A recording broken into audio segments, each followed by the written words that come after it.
Alright everyone, so this is my review on my home theater system.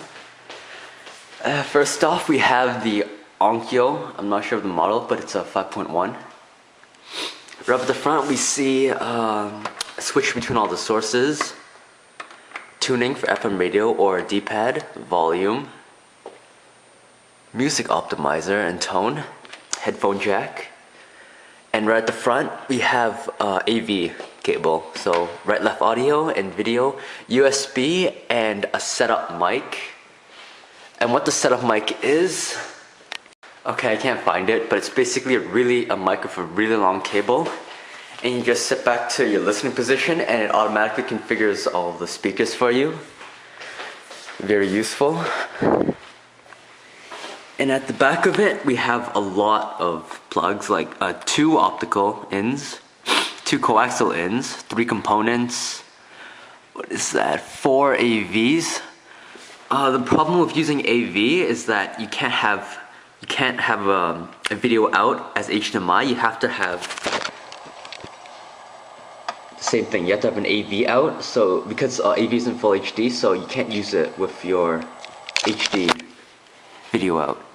And a lot of HDMI sources, Ethernet port, and over here we just have all the screw things to put all the cables in. Like you can just turn that and unscrew that. Alright, now time to turn on the projector. The projector I have is the Epson 2030. It's basically like the highest end business projector or the lowest end home theater projector.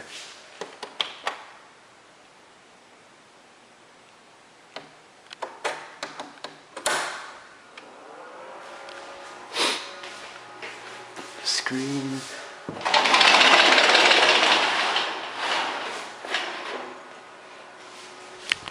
So this is what each individual speaker looks like. Here it is on a stand. Apparently you're supposed to put it behind the projector screen. Here's the other one. The subwoofer. Here, I'll just play some radio.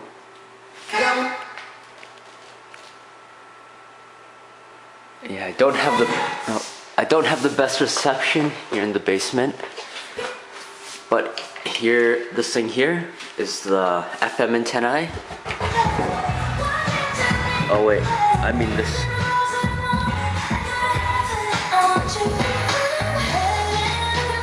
I mean this one. This like white, this white cable here is the FM. That thing's the AM.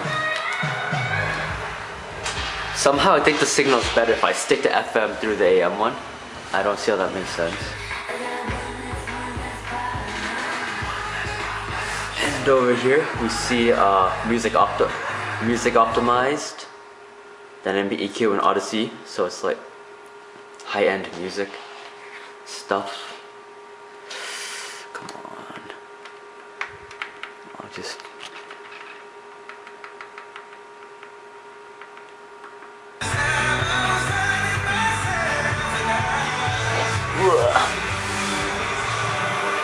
Alright, I'm gonna jump back to the projector right now. I'm gonna lower the volume even more. Oh wait, hang on, before that, the rear speakers.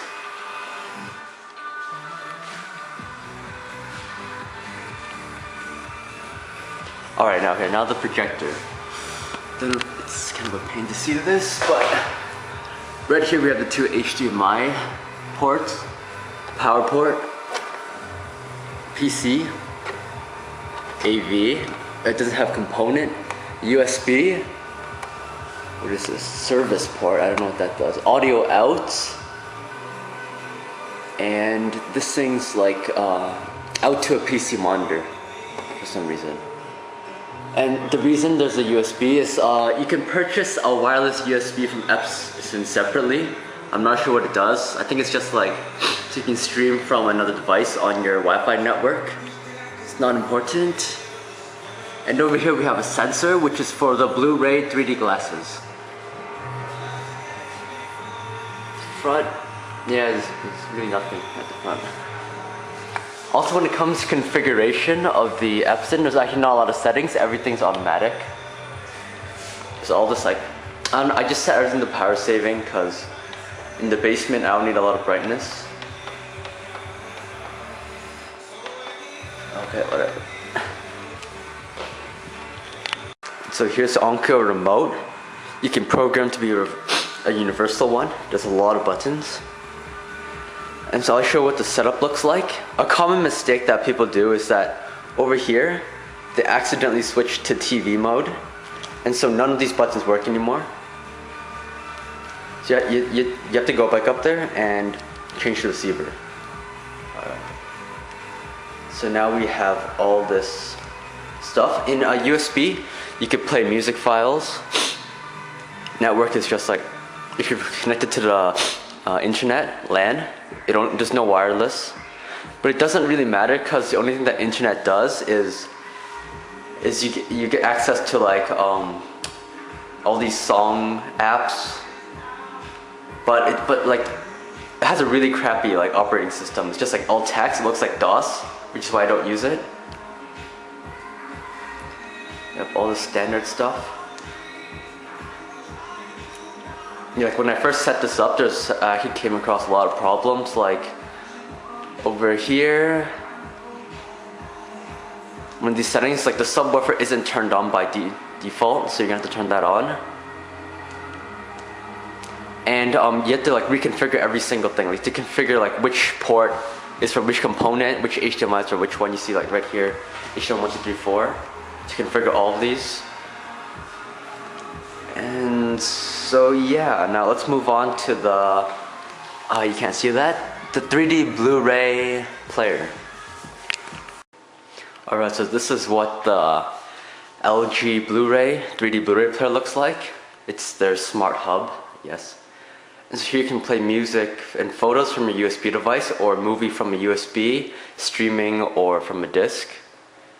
And once again, I'm not connected to the internet, but it's just all these like rather useless apps that you can get if you're connected to Wi-Fi or LAN. Here's just all the... Once again, I had to configure this a lot. I figured out that the best digital output would be DTS re-encode.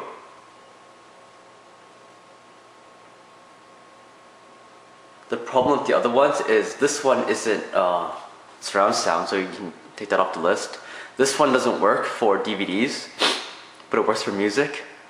And this one's the one that works. I don't know what Bitstream is, but as long as DTS works. So I'm just gonna show you how to configure any Bluetooth 3D glasses. It's actually really simple. Most of them only have one button, power on and off. What you do, you just press and hold within range of the Bluetooth sensor. Holding, so yeah, there you have it. The ID for glasses configured. And now let's move on to the TV. This one's also a 3D TV. 51-inch Samsung Plasma. Oh shoot, power bar. Alright, so here's the Samsung TV. Take this out of the case. And a really cool feature about the Samsung TV is at the back. I don't know if you can see it, but there's like a little joystick right there. And it basically acts like, in case you don't have the remote, it's not because it's a joystick, you have like a way bigger menu, better than a couple buttons. So I'm just gonna press that. You have a turn to the hub, menu, source, and all the important stuff basically.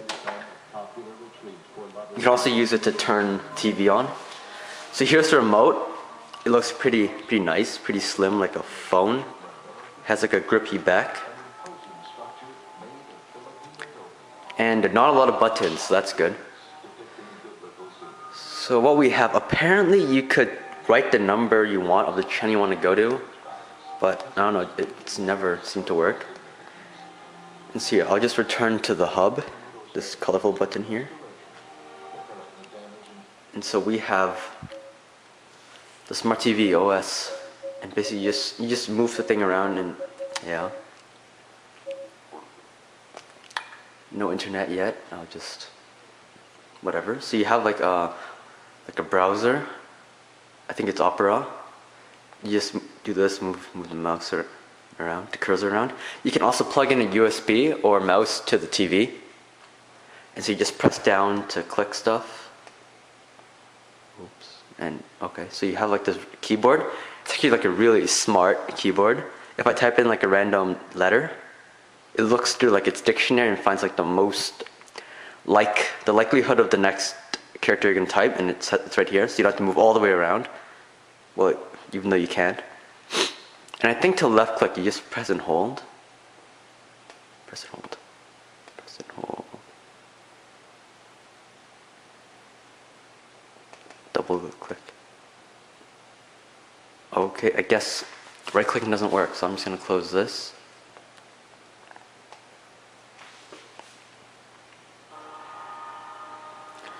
So what else there is? Right here, there's a light, and it lights up every single button, unlike most TVs. You have a return, you have a guide which sets it up for you. You have a, right here, this is a 3D button. You can just press that. And you can select side by side, top and bottom, or auto. And what this does, it just attempts to render whatever video it is into 3D. But of course it doesn't work very well. I'm just gonna turn that off. The thing we have here is DVR, which I don't have, so whatever. Menu.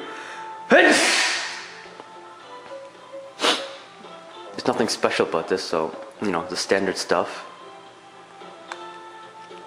Light is the next one. Up here we have voice. We can just speak stuff in, like, where should I go? I'll just go to Smart Hub. Takes you to Smart Hub. Okay, and let's see if I can change. Like, you can pretty much do anything. It's the. That's why you have a really like a small remote with not a lot of buttons, because you have this. Alright, let's see. Volume up. Focus up. Let's focus up. Let's try that again. Volume up. Right here at the top, there's a mic. Right there. What is focus up? Volume down. What is focus? I guess you can't really change the volume, because it's a pain to like go like volume up, volume up. Every single time just to move volume up, so whatever. Maybe channel up works. Channel up. Guess not. Yeah. Once again, it's gonna be a pain to like. You can just press a button. Over here we have more. Oh wait. Let's try this. What? What is this? Okay, so now you have like a remote, on-screen remote.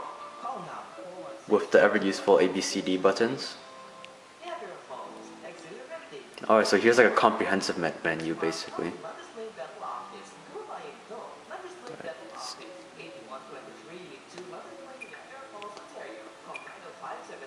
Wait, how did I move it to the other side? What?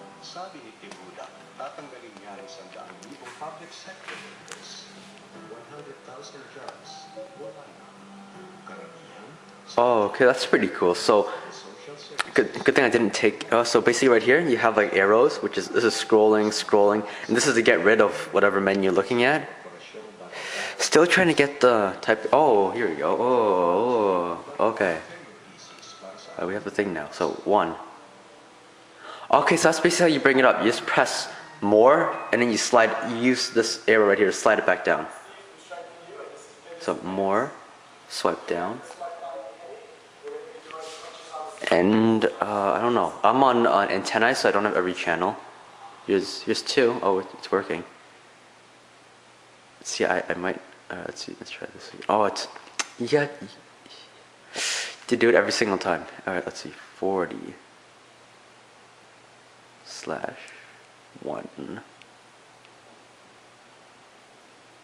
Okay.